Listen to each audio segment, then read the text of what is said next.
everyone. Can everybody hear me? Can people hear and see me? I see a couple of familiar names in the chat. I see Dennis, for example. Hi Dennis, and hi everyone else.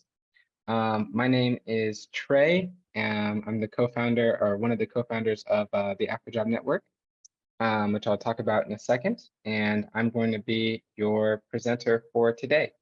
So before I share my screen and before I get really into the presentation, I just want everybody to know that we really want this to be a very interactive session. I'm going to be asking a lot of questions along the way. And so you can either unmute yourself and provide an answer, or you can type in the chat. But I really just want to enforce from the beginning so everyone can really be prepared why this is going to be very interactive, and that we want this to be a very interactive session.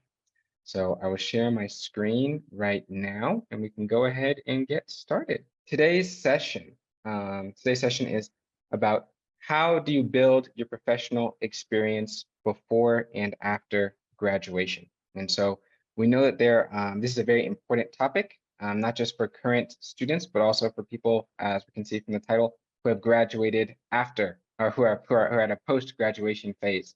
This is a topic that should not be taken lightly, and so it's going to be really good to share our experience with this, as well as hear other people's experience with respect to this topic. Before jumping into that,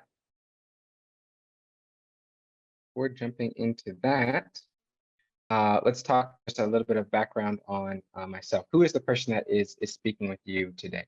So my name is Tre Hunt. I graduated from Harvard, and then I completed my master's degree at Peking University. And then after that, I went and started Afrijob. And so Afrijob is a recruitment and employer branding company that is based out of Nairobi, Kenya. And so we recruit talent for companies all across Africa. And so we've recruited entry-level talent, we've recruited very senior level talent. And so we've really talked with hundreds of companies across the continent about what type of people are they looking for, what are the best type of people that fit in their organizations, what are the trends of the type of roles that organizations are looking for. So we've really talked with a whole bunch of different companies and a whole bunch of different industries of stuff. And so we've done that for short-term, full-time, and remote work opportunities. And we're ready to talk about what type of things you can do to make sure that you get professional experience both before and after graduation. And as I said before, we want this to be a very interactive session. So if you have any questions at any time, just put them in the chat or unmute yourself and go ahead and ask them directly. So next, I think one of the really you have to put yourself in the employer's shoes. Why should the employer choose you? There are going to be plenty of different applicants to any position. For any opportunity, there's going to be many people, and you have to ask yourself, why should the employer choose you out of all of the different people who are applying to that job? And it used to be in the past that oftentimes your brand name alone, or maybe the school that you went to alone, could be a good enough reason. But as things become more and more competitive, people are looking beyond the brand name, and people are really looking towards your professional experience as to why you should or should not be chosen for a position. And so we're going to go into that.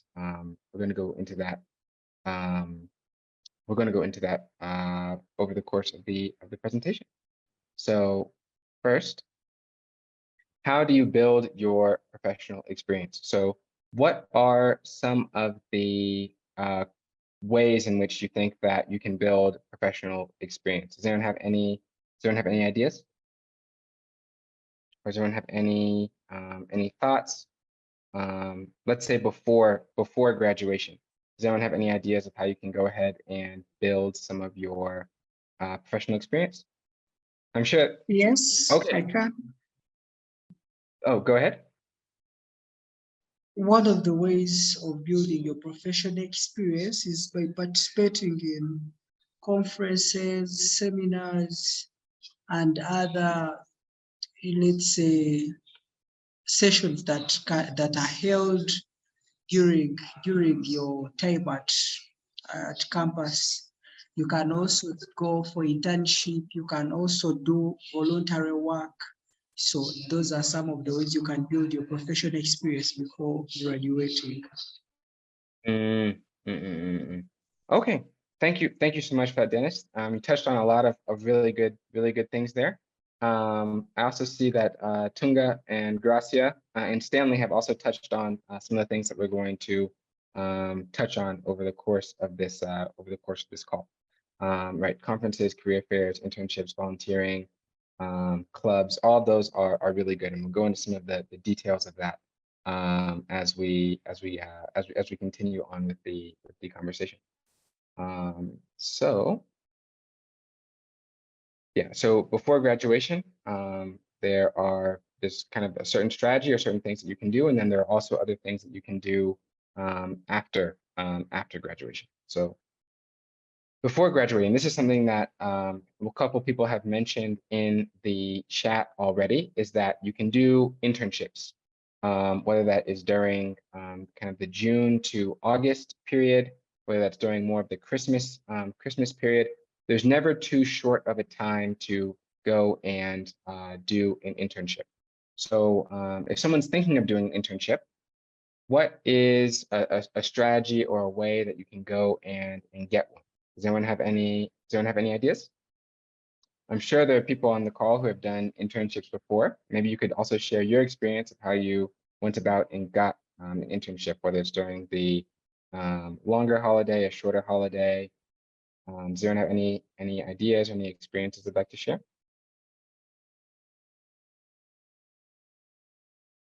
Okay, great. So Bernard just mentioned a really good option. So Bernard, when you're talking about that, are you saying kind of at a company that you want to work with, you can go to their HR office? Exactly. So let's say there's an organization that you're very interested in working with. One of the most direct ways that a lot of people actually overlook is that a lot of companies are actually looking for interns, especially if those interns come from really good universities, or that those interns already have some good experience. A lot of companies are already interested in speaking with you. You just have to find the right person to reach out to. The mistake that a lot of people make is that they reach out to someone in the wrong department. So maybe they're a tech person, and they reach out, instead of reaching out to someone on the tech team, or instead of reaching out to the HR office of the organization, they reach out to maybe the sales team, or they reach out to the marketing team or something like that, just because that person works in that organization. That can be a good start, but selecting an organization, selecting the right person within an organization can be just as important as selecting the right organization itself. So Bernard is definitely right there in reaching out to the HR office. But if you're not reaching out to the HR office, make sure that you are at least reaching out to somebody who is in the right department, or is in a relevant department to what you want to do. Gracia says talking to faculties who are doing what you are interested in. That's also a great resource. A lot of people at universities, a lot of faculty are very willing to help students, and they're very interested in helping students. You just have to reach out to the right people and have the courage and confidence to put your name out there and say that you're looking for something to do. But talking to faculties at your university are also a really good option. And then Tunga says that she talked to her network. Tunga, can you kind of elaborate a little bit on that, or share a little bit more on that as to how you went about engaging your network, how you went about using your network to find an internship? Yeah, so I was looking for a software engineering internship. So I talked to the software engineers that I knew who had a job. I just told them that I was looking for internships, and if they know of any open places, they should let me know. So one of them he actually recommended me to a place that he was working for part-time. So I went and talked to the CEO and I got the internship. Thank you so much for sharing that, Tunga. So I think Tunga's a story is a great example of the phrase that is said so often, which is your network is your net worth. So a lot of people don't leverage the power, or they don't see the power in the network. Oftentimes, that is one of the easiest ways to go about and finding an internship. People who already know you, people who already trust you, and are willing to put your name out there for others to go ahead and give you an opportunity. Okay, Dennis says he also used his network for an internship. Can you also talk a little bit about that, Dennis? Yes. So during school, I had this colleague of mine who was doing the same course as I was doing. So while I was looking for internship place, I had to contact them. They were like, yeah, I can talk to the HR around here. They shared with me the contact of the HR of the organization they were working for, and then I was able to get a placement. Amazing. So Dennis, similar to Tunga, also used his network to get an internship. So just never underestimate your network. And your network does not need to not necessarily be people that you know directly. For example, if you know somebody, if for example you study at a certain university, and then you realize that somebody else who's working in an organization who you've never met also went to that same university, that can also be kind of a strong enough connection to get your foot in the door. So don't limit yourself to just people who are in your immediate network. Also look to people who are kind of 1 or 2 degrees of separation from you, or have a similar kind of background or a point of connection to you.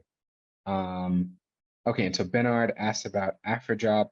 Yes, so Afrijob, when we first started out, so Bernard is asking if Afrijob is able to connect students to internships in organizations that they prefer. So when we first started out, we had a very, very big internship focus. We now do recruitment for roles that go all the way from internship all the way up to kind of senior level, very high senior level positions at different organizations. So we ourselves work more primarily with startup type of companies. And so if people are more interested in startup type of opportunities or internships at startups, we might be able to assist more in that than perhaps people who are interested in working in more corporate or other type of jobs. But we always like talking with and hearing with people who are looking for opportunities. So always feel free to just reach out to me. I'll share my contact information, and I'll share Afrijob's information at the end of this call. Does anyone else have anything internship related, or any suggestions or tips or personal stories about how to secure internships or how to go about doing internships? I guess just the last thing that I'll add is that it's important when you're selecting an internship. This might sound obvious, but it's a mistake that we see a lot of people making. Is that you want to make sure that your internships align with the type of career or the type of job that you want to have after graduation. So even if you've done a lot of really good political internships, if you're trying to transition, or after graduation you see yourself being a software engineer, for example, those software engineering companies might not be as interested in your previous experience, though you have a lot of previous experience, if it's not directly related or at least tangentially related to what you want to do eventually. So also keep that in mind. And yes, Dennis, that's a very good point to use LinkedIn, which is something that we will talk about as the conversation continues. Another way in which you can build experience is through doing a part-time job. So what is the difference between an internship and a part-time job? Does anyone have any comment on that, or any ideas on that? Yes, I can share my idea. Okay, go ahead, Dennis. Yeah, the difference between part-time job and internship. Majorly internship, you're undergoing training. You're getting training from a particular field of your interest that most of the time you have mentors or in the organization, they train you on how to do things or how things are done. But for part-time job, of course, here you're sharing your skills. You're actually working in that field, or it may not actually be the field of where you're actually studying or majoring, but something or a skill you already have, and then you're working in that organization. Majorly part-time jobs, you're already being paid, you're getting a job, and yet mainly for internship, yeah, they rarely pay. That is another difference. A few of the companies do pay for internship because there is nothing much you're actually doing apart from gaining skill or skilling yourself. Unlike part-time job where actually you're offering a service to an organization, then you're getting paid back for your service. Thank you. Right. So Dennis touched on a lot of good points there.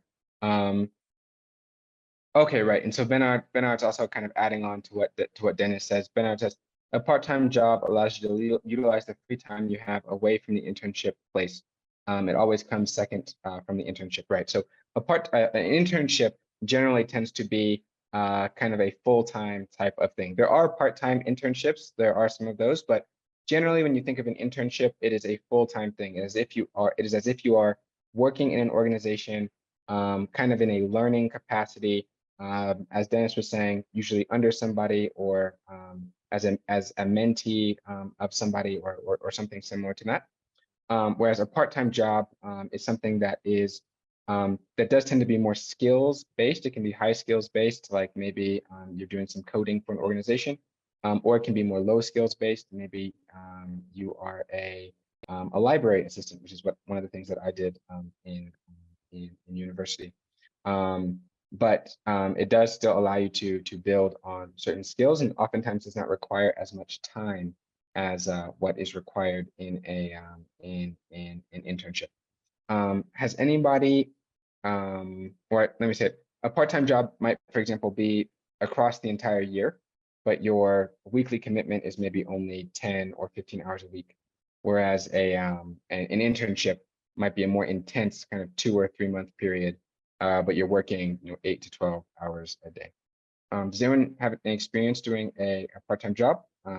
Like I said, I worked in the library during university. It wasn't necessarily the best for building some academic skills, some professional skills, but it was good for getting a little bit of money on the side. Okay, Saturnine says that they're doing a part-time job in teaching. Can you touch a little bit more on that, Saturnine? Like what does that consist of? How did you get that part-time job? Can you go into a little bit more detail on that? Okay. Okay. Yeah. If you feel free later on, if you like Session, to just type in the chat any of the details on that. Does anyone have any additional points or things they'd like to say about part-time job? Okay. Great. Okay. So this is something else that a lot of people had mentioned previously is networking events. So what is a networking event? I'm sure that many people on the call know, but it's also a networking event is something that many people also do not know about. Does anybody have any does anyone have any experience with or any insight into what a networking event is? Yes, I do. Go ahead, Dennis. Yeah, this is an experience I've obtained from Baobab. There is normally networking events they always organize. We normally use Hopin. Hopin is a platform they normally use for.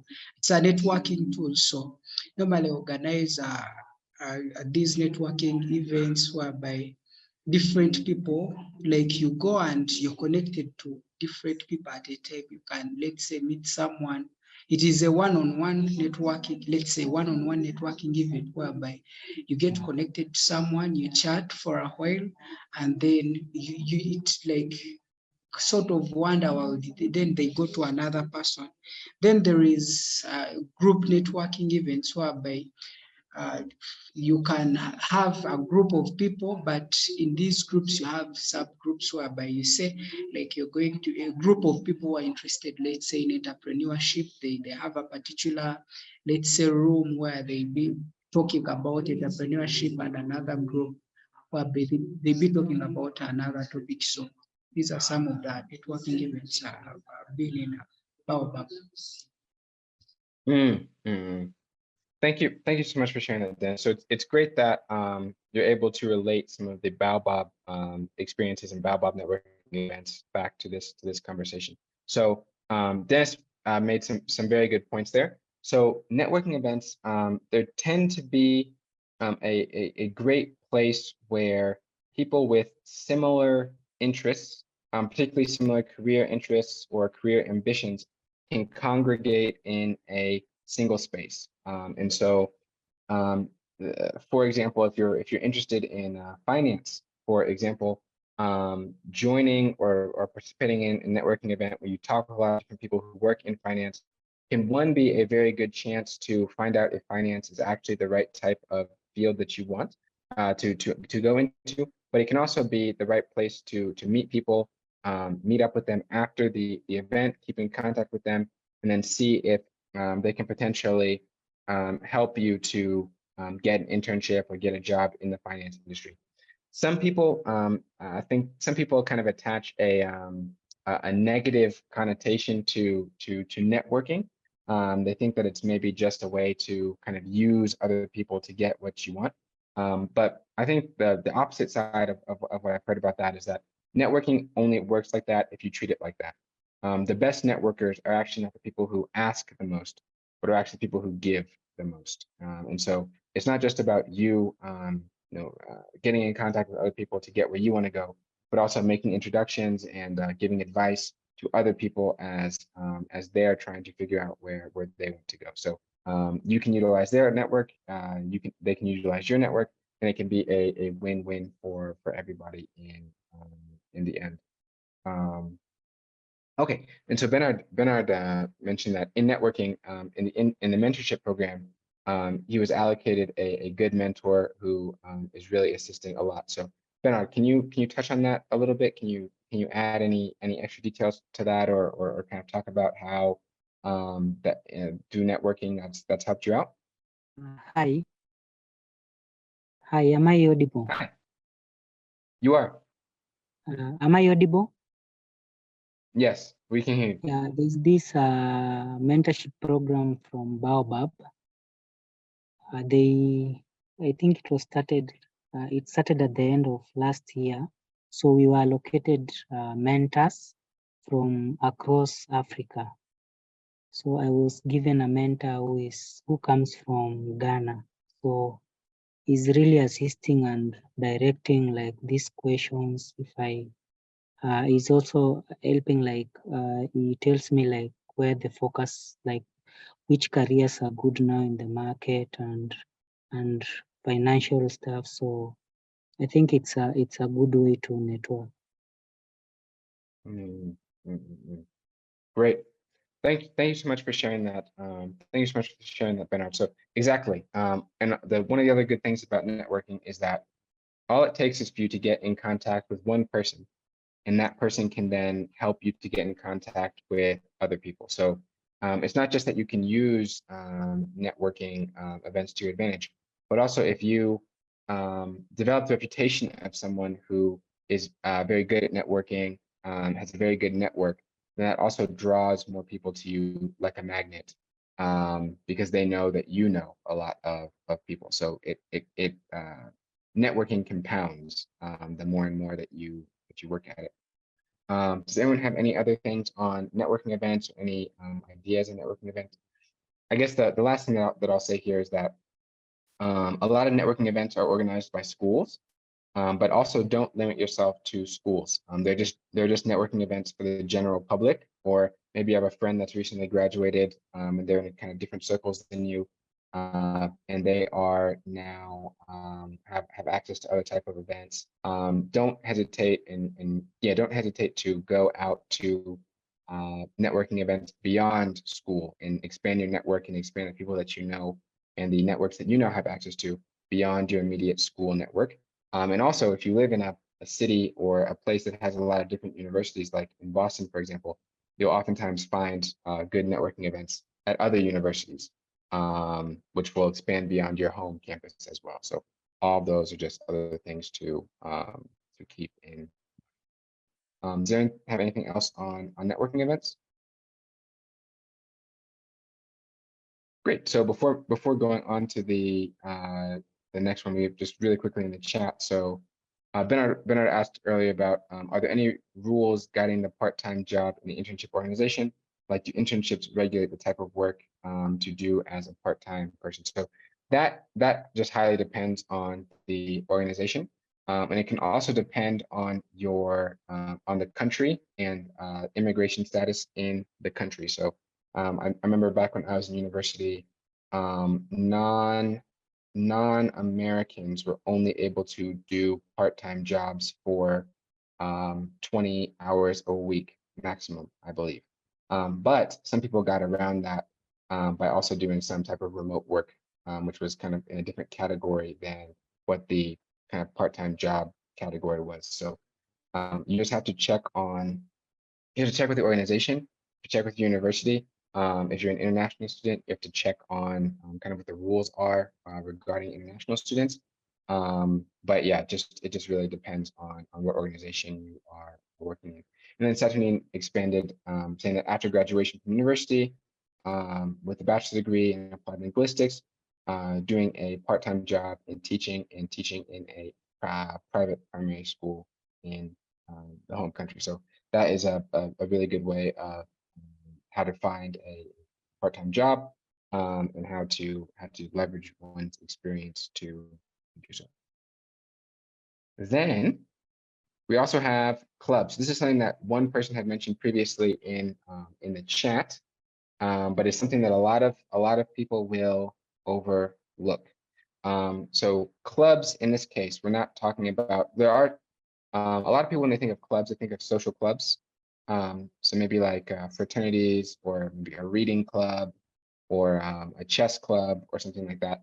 But there are also clubs that are highly professional or that have high professional tendencies and inclinations. I have a couple of kind of examples that I like to share, but before that, does anyone have any examples that they've seen in college or in school about highly professional clubs? Does anyone have any ideas about that?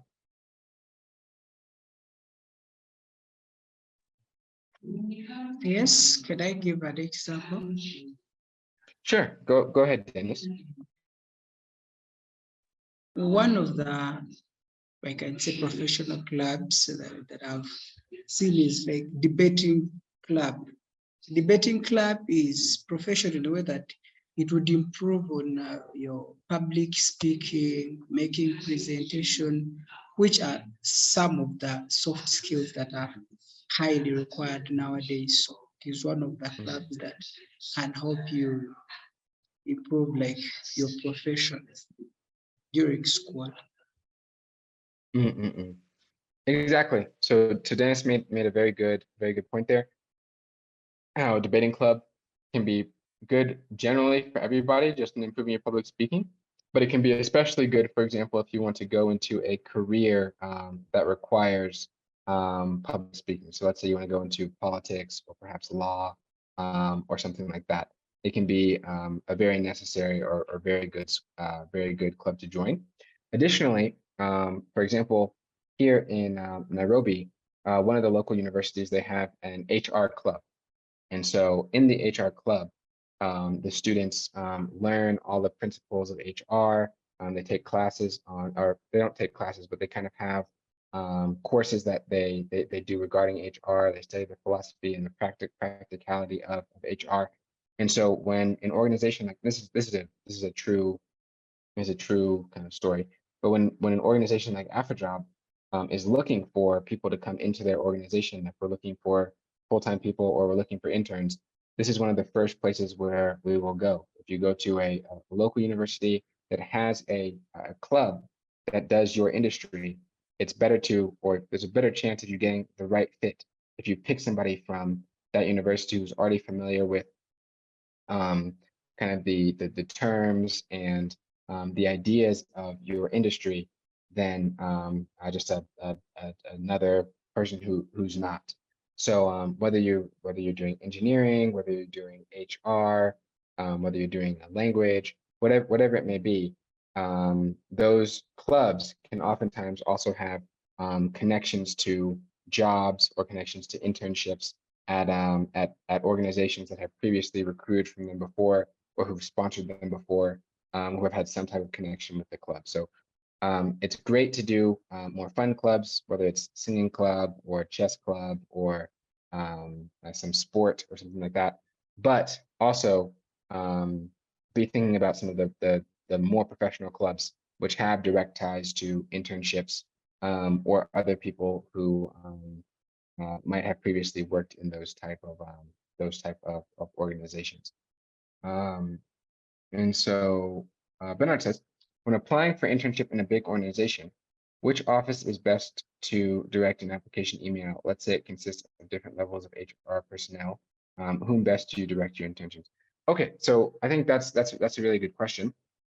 I think there's kind of two ways of going about this. First is if you just send kind of a cold email, then it's usually your chances, if it's a large organization, then your chances of that cold email getting through are probably pretty slim, particularly because if it's a large organization like, let's say, Coca-Cola, there's probably a ton of people who are sending emails saying, I want to be an intern at your organization. What's probably going to be best is to get a warm introduction. If it's a large organization, to get a warm introduction from somebody. So that can either be, let's say let's say you use LinkedIn or you use someone else in your network, whether that's family or someone else who went to your school, an alumnus, or another recent graduate who knows somebody in Coca-Cola. If you could have that person make an intro to somebody in the HR department or somebody in the sales department or whatever department that you want to work in, that is probably going to give you a much higher chance of getting where you want to go than just sending a cold email. It's going to be a little bit more work because you're going to have to go through your network, probably ask for a couple of introductions, do some investigation to find out who knows who and what the right way is to get into the department. But after you do that work and you put in a little bit more effort, your chances of getting where you want to go are going to be much higher. The place where I think a cold email tends to do better is in a smaller organization. So let's say you're interested in working in a startup or relatively newer organization. In that case, if the team is maybe below 50 people, you can probably get in contact with decision makers pretty easily because they're open, they're growing quickly, they're looking for ambitious people to come join their team. In that case, it's of course a warm introduction is always better, but your chances with a cold email or a cold approach are probably going to be much higher than if you're going for a giant company like Coca-Cola, for example, which has almost 90,000 employees. So yeah, I'd say it matters which department that you look into, but it's probably more important that you get a warm introduction to that department than the specific department that you're looking to get into. And people can sometimes be more helpful or more willing to help than you might expect. So don't hesitate to reach out to people, especially with tools like LinkedIn that Dennis mentioned earlier, and which we'll talk about a little bit, which tend to be great for getting in contact with people who are maybe a degree or two of separation away from you. Does anyone have anything else on clubs? Okay, so that's a good question. That's a good question then. So I'd put college associations kind of in the same category as clubs.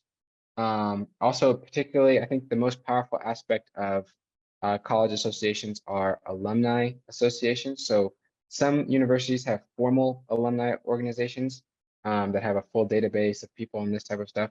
Other universities don't, but if your university does have one, it can be an incredibly good resource. But even if you don't, on a tool like LinkedIn, for example, you can sort people by the university that they went to. And so that can be a great way of finding out more about people who are getting closer to people who went to your university and seeing how they can help perhaps direct you, yeah, how they can direct you to where you want to go. Okay, so Bernard asked, can we call a college club a chapter? So that depends. So a chapter tends to be a chapter of a national organization. So, for example, Rotary Club. Rotary is a national and international organization. And so the Arizona State University chapter of the Rotary Club, the reason it's called a chapter is because it's a specific division of a much larger organization. Whereas the Arizona State University Chess Club wouldn't necessarily be a chapter because it's just specific to that university and it's not national. Now, if there was a national chess organization and Arizona State University had a chapter of that national chess organization at their university, then it would be a chapter. But if you are part of a chapter of a larger organization like Rotary, for example, that can also be a great way to network and a great way to find great opportunities. Okay, so we also have personal projects. So we're going to spend a little bit less time on some of these because we're running a little bit out of time. But another way in which you can gain personal experience, professional experience, is in personal projects. So does anyone have an example of what a personal project could be? Can I give an example? Yeah, go ahead, Dennis. For example, I can have a personal project, let's say in agriculture, and let's say I have my venture in processing of adding value to an agricultural product. So maybe let's say I was having a solid, and now let's say I'm having maize corn, and then I'm making it like powder, processing it, and then packaging it as a personal project. Great. So Dennis hit the nail on the head right there. So personal projects tend to be more self-directed. And so this can be in any category. It can be, as Dennis is saying, in agriculture, you come up with a new agriculture product, or maybe doesn't even have to be new. You could maybe just be growing your bananas. You could be growing your own bananas, and you sell maybe 1,000 bananas. That shows great initiative. It shows kind of entrepreneurship. It shows a business, business and sales type of mentality.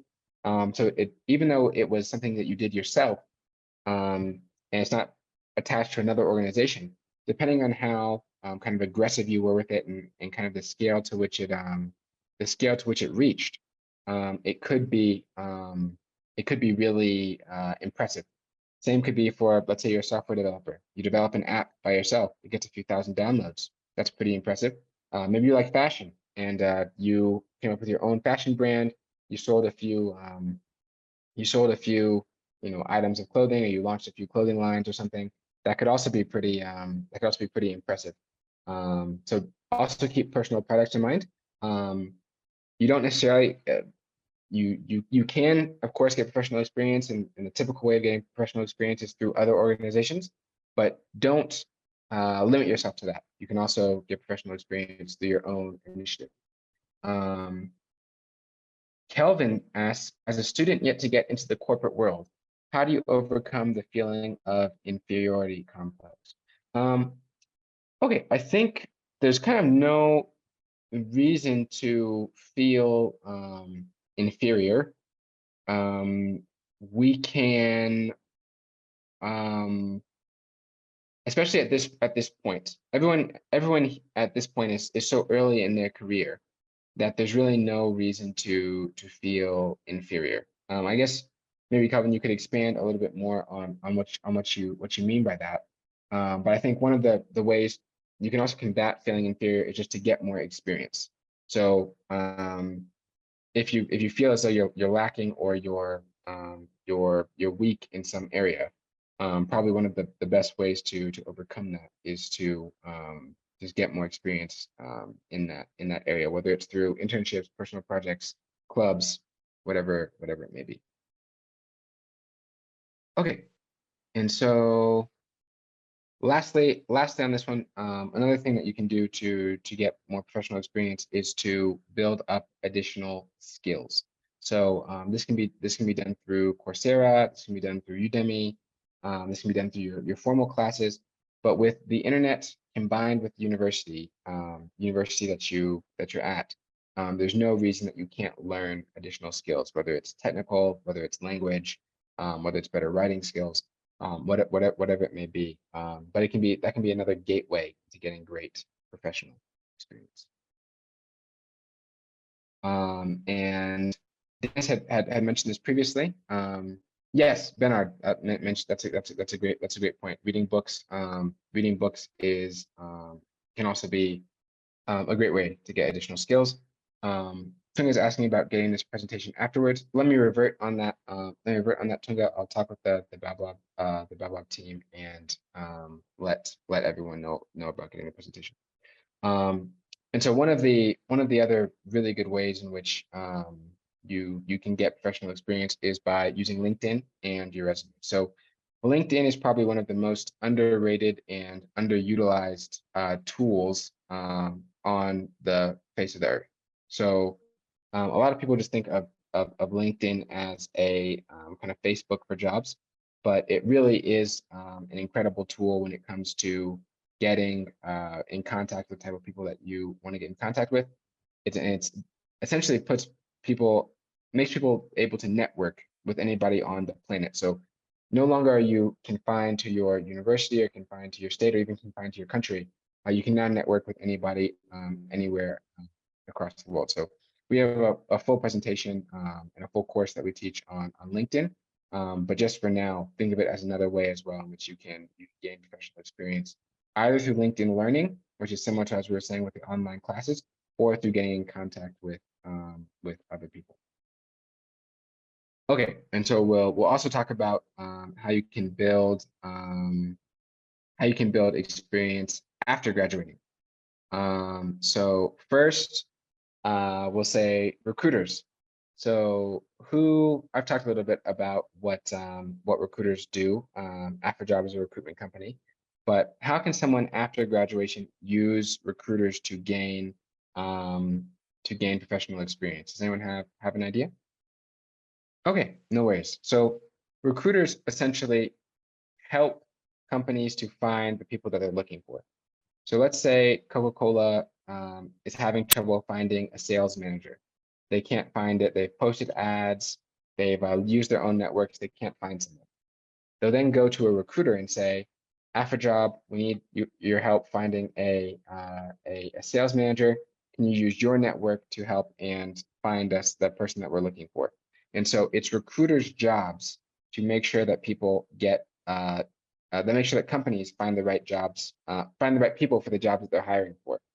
And so recruiters tend to specialize in specific domains. So some recruiters recruit only for sales roles.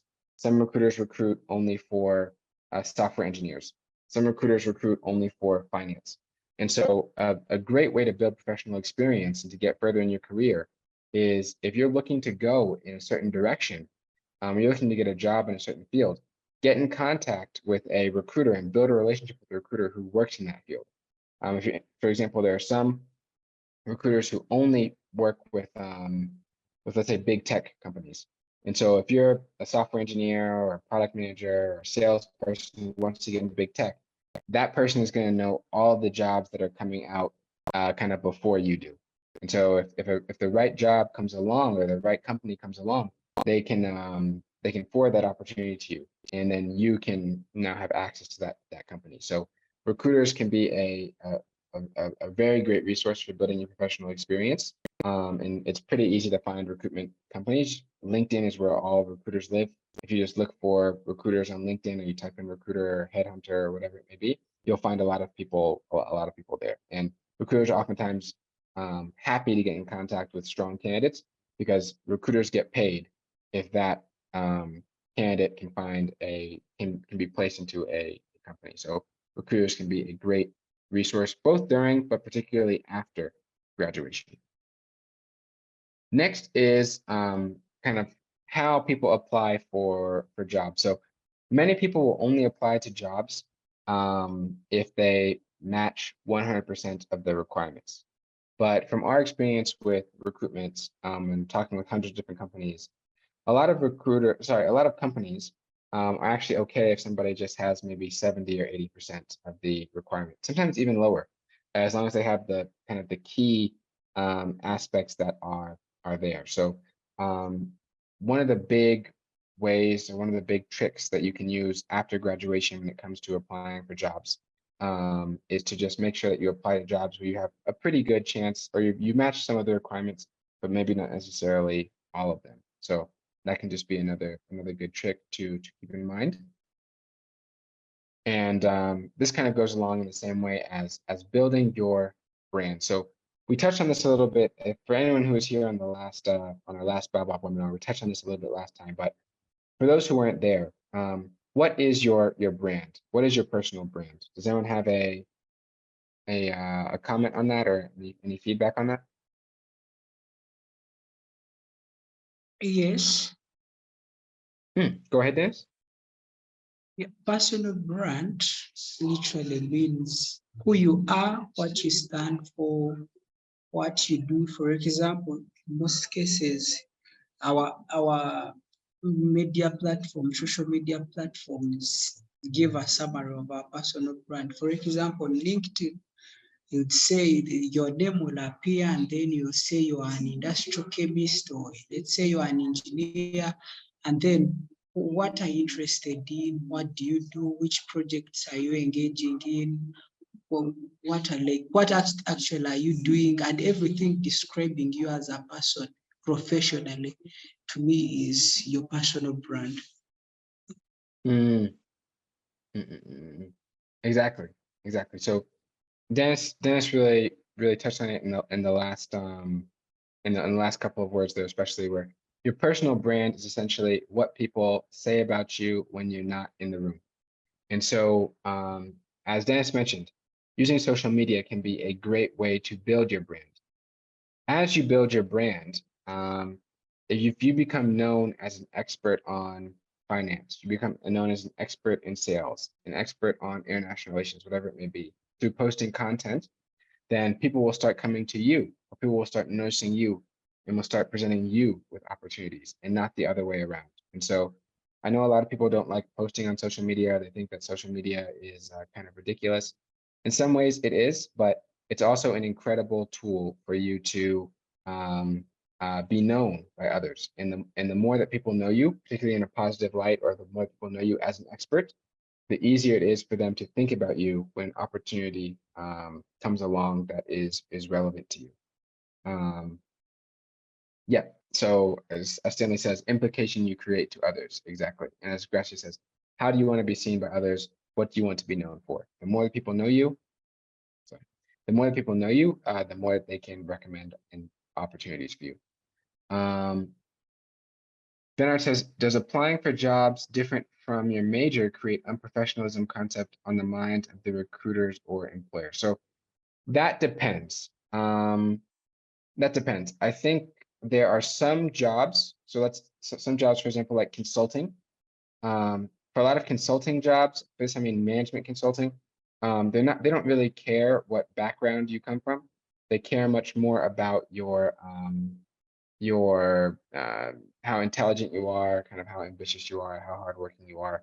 So in that case, whether you're engineering, whether you're history, whether you're political science, whatever it is, it's not really going to matter to them. Where it does tend to matter a bit more is in jobs that are highly skilled. So for example, we were recruiting one time for a chief marketing officer for a company, and suddenly there were hundreds of applications that came in from people who didn't even have close to a marketing background. So in that case, there is a little bit of I think the recruiter or the job might look a little bit, the recruiter or the person who's hiring might shake their head a little bit. But it does make sense that one should apply more to jobs where they have the right background, unless there's kind of a reason not to. Okay. So another way that you can build your professional experience is to get further education. As we mentioned before, before graduation part, this does not necessarily have to be formal. There are a lot of online courses, Coursera, Udemy, what have you, YouTube as well, that can be great for teaching new skills.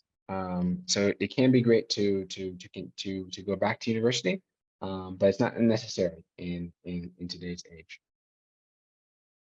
And so, speaking of online courses, here are a couple of courses that are offered by Baobab and the MasterCard Foundation. We have freelancing in the digital economy. We have how to give back right now and how to generate startup ideas. So I'm sure Gracia can give additional information on these courses if you're interested in them, or if you want to learn more. Yeah, these are some additional great courses from Baobab, which can be great tools in furthering your professional experience.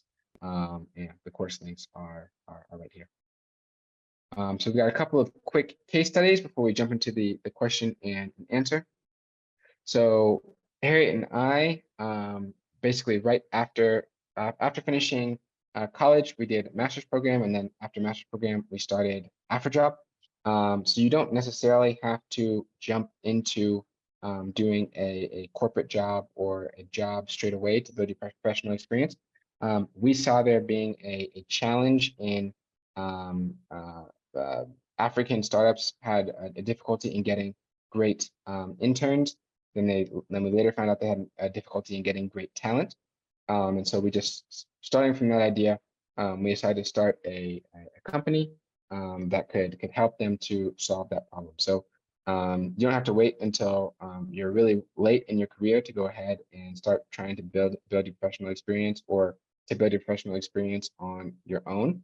If you see a problem, you can go ahead and experiment with trying to solve it even as early in university, and you never know exactly where it's going to turn up. Another interesting case study is Cal Newport versus the passion hypothesis. So has anybody heard of Cal Newport before? Okay, great. So today there's a very big trend of people saying that you should follow your passion. If you want to have the best professional experience, if you want to have the best kind of career, then you should follow your passion. And so that's really a message that we hear a lot of people saying nowadays. We hear it all over the media. A lot of successful people say that. But Cal Newport, who is a professor, he's written a couple of different books. He has a book that's going to be talked about soon called "So Good They Can't Ignore You," where Cal Newport says that actually the passion hypothesis is inaccurate, in that it's really digging into certain skills and making yourself very valuable in the professional world, not through passion, but through your own skills, which really allow you to be happiest and allow you to do what you really want to do. So different people have different theories on it. Steve Jobs is very much a passion person. Cal Newport is very much so good they can't ignore you type of person.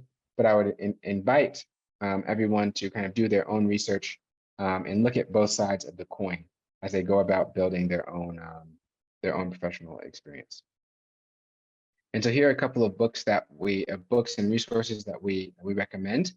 We have Mastery by Robert Greene, which is a book about how do people actually go about and become really good in their career? How do they become really good in mastering a specific field, whether it's tech, science, literature?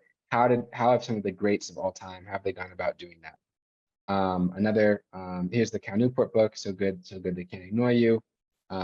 Here's a documentary about Michael Jordan, The Last Dance, which talks about, there's a lot of things in there about how some people became the best of the best. The Lean Startup here is about startups. How do you come up with startup ideas? If you have a startup, how do you go about implementing it?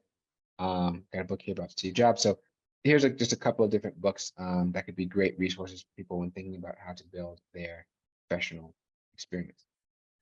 And so thank you so much, everybody, for tuning in today. I'd now just like to open up the floor to anyone if they have any questions about any of the things that we've talked about. If anyone would like to share any stories. Yeah, does anyone have anything that they'd like to add or any questions? The floor is open. Anyone? Is there any questions or anything else they'd like to add or anything that they weren't clear on? Okay. Well, in that case, thank you so much, everybody, for taking the time to bear with me through the presentation today. I hope that everyone has a couple of new ideas in terms of how they can build their professional experience, both both before graduation as well as after graduation. I'll type this is my name. You can find me on LinkedIn pretty easily. Yeah, if you just type in Tre Hunt. Yeah, I think that is it. You and I, we're breaking bounds on